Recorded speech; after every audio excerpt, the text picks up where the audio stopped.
Ropes Organization Walcott Foundation Indian Trust Special Coaching to 8th, 9th and 10th classes Digital Virtual Learning Bangaru Palim Rugangavar from Pedapunjani by Reddy Pulli Mandal. Chairman Dhanasekaran. Director Drive Sri Lata. Hi, hello everyone. Welcome to Ropes Organization. This is Sai Rupa. I am teaching English subject. Before the classes, we are explaining about the snake and the mirror. So let's see our sixth point in our the snake and the mirror lesson.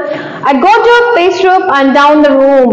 Then another lovely thought struck me. So నేను లేసాను, నిలబెట్టుకున్న తర్వాత అక్కడ ఏం చేశాను, పైన నుంచి పైన కింద చూశాను. అంటే I got the sound right. ఆ సౌండ్ వల్ల పైన నుంచి కింద చూశాను.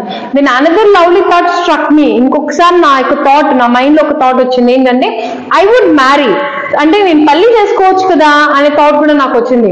I would get married to a woman doctor who had plenty of money. నేను ఎవరిని పెళ్లి చేసుకోవాలి, అది కూడా డాక్టరే, ఆమె కూడా డాక్టర్ ఉండాలి. ప్లెంటీ అంటే more. What is mean by plenty? More money and good medical practice. ఆమెకు కూడా మంచిగా మెడికల్ ప్రాక్టీస్ చేసి ఉండాలి. And she had to be fat. ఇంకొకటి ఏంటంటే తను చాలా లావుగా కూడా ఉండాలనేసి చెప్తున్నాడు అతను. So for a valid reason. ఎందుకు లావుగా ఉండాలంటే కూడా నేను చెప్తాను. ఎందుకంటే if I made some silly mistake and needed to run away, she should not be able to run after me and catch me.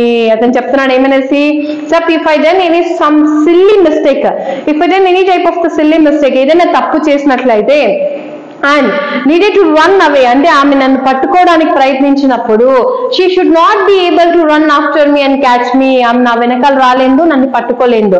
So అందుకే నేనేం చెప్తున్నాను ఇక్కడ, should run after me and catch me. నన్ను పట్టుకోవాలి కదా, పట్టుకోలేదు ఎప్పుడైతే లావుగా ఉన్నట్లయితే. So with such thoughts in my mind, I resumed my seat in the chair in front of the table. With such thoughts, అంటే అలాంటి ఆలోచనలతో నా మైండ్ లో ఉన్నప్పుడు I resumed my seat in the chair in front of the table. Table ముందర చైర్లో కూర్చొని ఉన్నాను. There were no more sounds from above.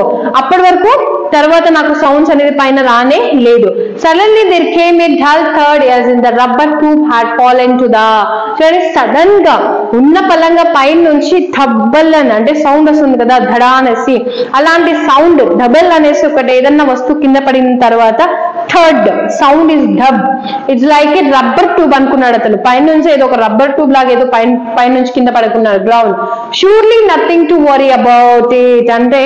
అంటే అంత వరీ అవ్వాల్సిన విషయం అయితే కాదు.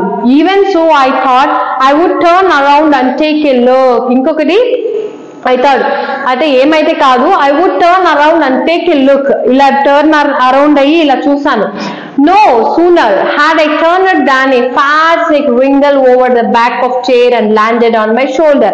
ఏం లేదు అనుకుంటూనే sooner had I turned than, ఇలా తిరిగానో లేదు, ఒక ఫ్యాట్ అంటే చాలా లావుగా ఉన్న ఒక పాము wriggled over అంటే ఇలా చుట్టుకుంటూ ఎక్కడి నుంచి వచ్చింది, బ్యాక్ ఆఫ్ మై చైర్ ఇలా తీసుకుంటూ పైకి వచ్చి అండ్ ల్యాండెడ్ అంటే ఇలా దిగడం ఎక్కడి నుంచి, ఆన్ మై షోల్డర్, నా యొక్క భుజం మీద నుంచి దిగింది. ఏంటి? పాము.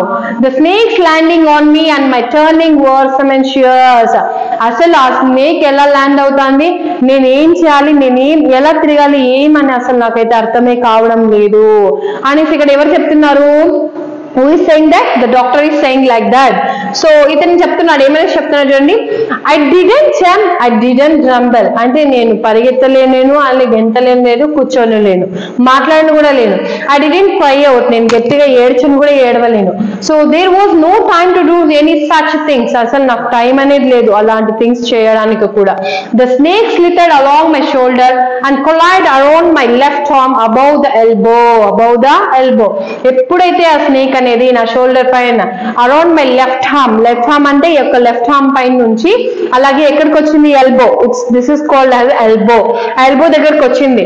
The hood was spread out and it's head was hardly 3 or 4 inches from my face. Hood is nothing but పాము యొక్క తల అనేది ఇలా తీసుకొని రావడం.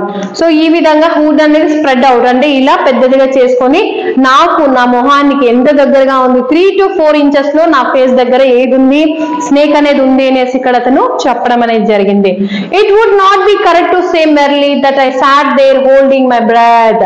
నేనైతే కరెక్ట్ గా చెప్పలేను ఏంటంటే హోల్డింగ్ మై బ్రెత్ అంటే నా యొక్క ఊపిరిని నేను తీసుకోలేకపోతున్నా. Because in front of me what is there in front of me what is there? The snake is there. I was turned to stone. నేను ఒక రాయిలాగా మారిపోయాను అని కూడా అతను చెప్తున్నాడు. But my mind was very active. But ఆ situation లో ఎలా ఉన్నాను నా యొక్క మైండ్ అనేది చాలా యాక్టివ్ గా ఉంది. The door opened into the darkness. అంటే ఆ డోర్ అనేది తీయడానికి కూడా నాకు అసలు మబ్బుగా ఏం కనిపించడం కూడా లేదు. The room was surrounded by darkness. మొత్తం రూమ్ అంతా కూడా ఎలా ఉంది మొత్తం మబ్బుగా అంటే చీకటిగా ఏమీ కనిపించినట్లుగా ఉంది. In the light of the lamp I sat there like a stone image in the flesh. So ఇక్కడ చూడండి నేను ఎక్కడ నాకు అసలు ల్యాంప్ దగ్గర కూర్చొని ఒక స్టోన్ లాగా మారిపోయాను. ఇప్పుడు ఇలా తిరగడానికి లేదు ఇలా తిరగడానికి కాదు. ఇలా తిరిగినా కష్టమే ఇలా తిరిగినా కష్టమే. సో ఆ విధంగా నేను ఉండిపోయాను. I felt the great presence of the creator of this world and this universe. God was there. నేను అప్పుడు అనుకుంటున్నాను ఈ ప్రపంచాన్ని కనిపెట్టిన వ్యక్తి ఎవరంటే who's that person? God. So God was there. దేవుడు అనేవాడు అసలు ఉన్నాడు కాబట్టి suppose I said something and he did not like it. I tried to in my imagination write in bright letters outside my little heart the words oh God. చూడండి నేనేమన్నా చేసి అతనికి ఏమన్నా నచ్చలేదేమో దేవుడికి. అలాగే నేను ఏదన్నా ఈ క్షణంలో చెప్పాలి అనుకుంటే దేవుడికి ఏమని చెప్తాను ఓన్లీ 1 వర్డ్స్ ఏమంటే ఓ గాడ్ అది మాత్రమే చెప్పగలను అని చెప్తున్నాడు. There was some pain in my left arm. అలాగే నా యొక్క లెఫ్ట్ హార్మ్ కి కొంచెం పెయిన్ అనేది కూడా ఉంది. బికాజ్ ఎందుకు పెయిన్ గా ఉంది? Because the snake is getting has wrinkle to my arm. So it was half is a thick leaden rod. No, a rod made of a molten fire was slowly but powerfully crushing my arm. ఒక rod తో ఎలా కొడితే నొప్పి అనేది వేస్తుందో అలా ఆ విధంగా నా యొక్క పాము అనేది ఇక్కడ చుట్టుకోవడం ద్వారా నా ఆర్మ్ అనేది అంత పెయిన్ గా ఉంది అని చెప్తున్నాడు. The arm was beginning to be drained of all strength. నా యొక్క స్ట్రెంగ్త్ ను మొత్తం లాగేస్తుంది. నా యొక్క చెయ్యి అనేది ఎంత స్ట్రెంగ్త్ వస్తుందో ఆ స్ట్రెంగ్త్ అంతా కూడా పోతుంది అనేసి చెప్తున్నాడు. What could I do? అసలు నేను ఇప్పుడు ఏం చేయగలను అనేసి ఇక్కడ ఎవరు చెప్తున్నారు? The person is saying the doctor. So ఇక్కడ వరకు మీకు ఏదైనా డౌట్ అనిపిస్తే నాకు కమెంట్ సెక్షన్ లో కమెంట్ చేయండి. థ్యాంక్ యూ అన్నారు.